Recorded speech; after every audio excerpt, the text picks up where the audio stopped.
안녕하세요. 김대영의 혈액사랑 이대서울병원 혈액종양내과 김대영 교수입니다. 오늘은 앞서 말씀드렸던 내용에서 말씀드리지 못했던 내용들을 모아서 좀 어수선하긴 하지만 이것저것 좀 말씀을 드려보겠습니다. 첫 번째는 생리에 대한 문제입니다. 보통 젊은 여자분들 45세, 50세 이전에 여자분들이 이제 급성백혈병으로 진단돼서 치료받으시러 들어오는 경우가 있어요. 그러면은 저희가 생리하는 거에 대해서 굉장히 주의해서 보게 됩니다. 그 이유는 이제 급성백혈병 치료를 하시는 동안에는 앞서 말씀드렸듯이 백혈구와 적혈구와 혈소판이 계속해서 떨어지게 되는데, 이때 이 혈소판이 문제가 돼서 혈소판이 많이 떨어지게 되면은 저절로 피가 날 수도 있고 피가 나는 부분이 잘 안 멎을 수도 있다고 말씀드렸죠. 그런데 여자분의 몸에는 주기적으로 요 생리를 하게끔 돼 있기 때문에 평상시에 만약에 생리기간이 5일 정도에서 양은 패드를 한 3개, 5개 정도 쓰시는 정도였다고 하면은 이렇게 혈소판이 떨어진 상태에서는 기간이 더 늘어날 수도 있고요. 7일에서 열흘이 될 수도 있고 패드의 양도 훨씬 더 많아지게 됩니다. 이 정도로 출혈이 생기면 또 문제가 되는 게 적혈구도 떨어지죠. 그래서 수혈도 많이 필요하고요. 또 생리양이 멎지 않고 계속해서 나올 경우에는 간혹 혈압이 떨어지거나 이런 여러 가지 위험한 상황이 될 수 있습니다. 그래서 여자분들 중에서 아직은 생리를 하고 계시는 그런 가임기 여성의 경우에는 항암 치료를 받으시는 기간 동안에는 이 피임약을 복용을 해서 생리를 강제로 중단시켜 버리게 됩니다. 그래서 요거를 꼭 기억하셨다가 혹시 적절하게 처방이 혹시 안 된다 그러실 경우에는 여러분이 한번 담당 선생님께 질문을 해보실 수는 있을 것 같아요. 왜 이런 약이 써야 되지 않느냐.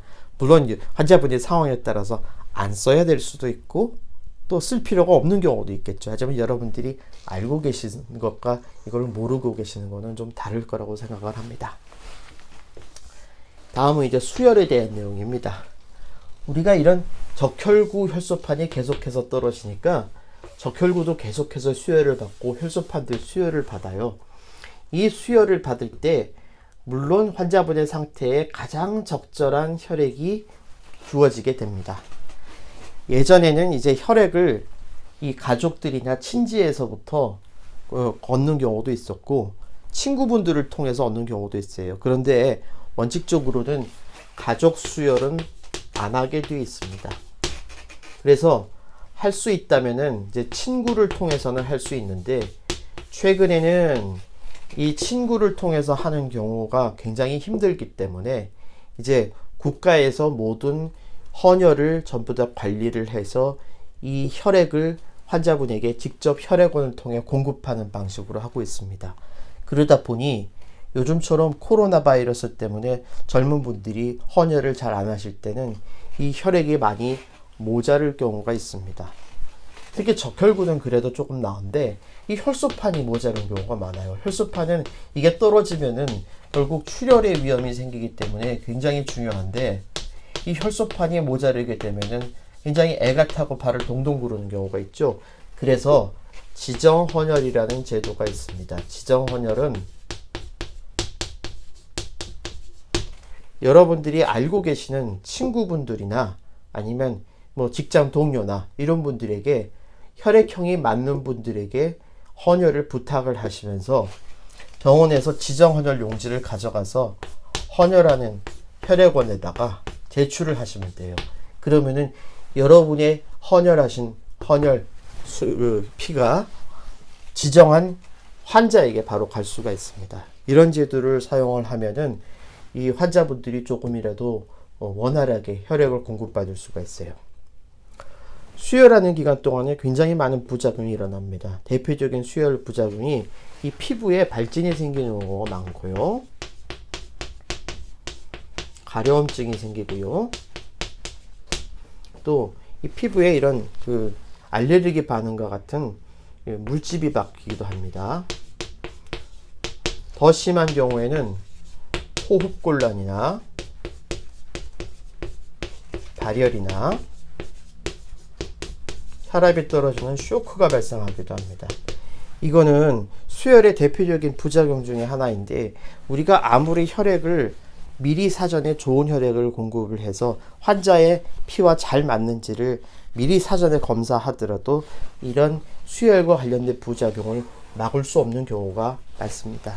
그래서 수혈을 받으실 때는 미리 전처치라는 약물을 써서 이런 반응을 좀 줄이기도 하고, 또 수혈을 하는 기간 동안에는 의료인이 옆에서 이제 상태를 잘 보면서 또 혈압, 맥박, 체온 같은 거를 자주 측정하기도 하고, 부작용이 발생하면 거기에 긴급하게 대처를 하기도 합니다.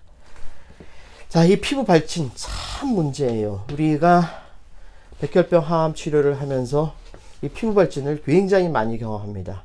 피부에 뭐가 자꾸 나는 겁니다. 이럴 때 제일 흔하게 생각하는 게 첫 번째는 약입니다. 약 때문에 피부 발진이 생기는 경우가 제일 많아요. 두 번째는 이제 감염이죠. 세 번째는 이제 수혈 때문에 생기는 경우도 있어요. 네 번째로는 드물지만은 백혈병 자체가 피부에 문제를 일으키는 경우가 있습니다. 그래서 이렇게 피부에 여러 가지 발진, 반점 이런 병변이 생기면은 담당 선생님께 꼭 상의를 하시고 그 장침에 따르시길 바랍니다. 피부과 전문의가 대개는 이 피부 병변을 보고서 여러분에게 가장 적절한 치료를 처방을 해드릴 겁니다.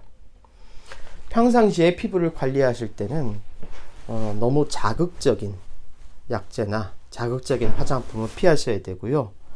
따라서 항암 치료하시는 기간이나 또 태어나신 이후에도 여자분들 기초 화장품 외에 색조 화장품을 사용하시는 것은 피하셔야 됩니다. 문신을 한다든지 이런 것들도 피하셔야 됩니다. 문신을 하시게 되면은 균이 들어갈 수 있는 여지가 있기 때문에 백혈병 항암 치료하시는 분들에게는 좋지 않습니다. 그리고 여러 가지 약제의 영향, 그리고 영양결핍, 이런 여러 가지 영향들에 의해서 피부가 항상 거칠고 건조해지는 경우가 많습니다. 그래서 가려움증을 많이 호소하시는데, 베이비 오일 같은 걸 평상시에 많이 발라주시면은 가려움증을 좀 호소하실 때 도움을 드릴 수 있고, 먹는 약도 처방할 수 있고, 또 바르는 스테로이드라는 약제를 써서 이런 가려움증을 조절할 수도 있습니다. 마지막으로는 히크만관에 대한 건데요. 히크만관에 대해서는 제가 앞서 여러 편에서 설명을 드렸습니다. 그래서 히크만관에서는 그 여러 편의 설명들을 참조하시고요.